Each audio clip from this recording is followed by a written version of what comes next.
എല്ലാവരും ആഗ്രഹിച്ചതുപോലെ IPL ട്രോഫിയും കുതിച്ചിട്ടുണ്ടാകില്ലേ? ഒരിക്കലെങ്കിലും വിരാട് കോഹ്ലി എന്ന കിങ് കോഹ്ലിയുടെ കൈകളിലെത്തണമെന്ന്.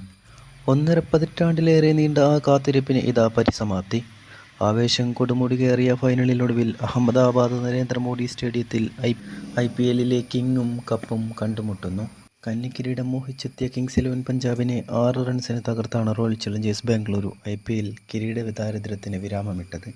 18 സീസണുകളിലായി IPL ബാംഗ്ലൂരുവിൻ്റെ കുതിപ്പിന് കടിഞ്ഞാൺ പിടിക്കുന്ന വിരാട് കോഹ്ലിക്കുള്ള ടീമിൻ്റെ സ്നേഹസമ്മാനം കൂടിയാണ് ഈ കിരീടം.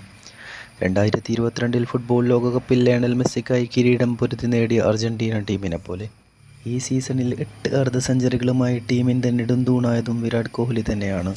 ഫൈനലിലും ബാംഗ്ലൂരിൻ്റെ ടോപ്പ് സ്കോറർ വിരാട് കോഹ്ലി തന്നെയാണ്.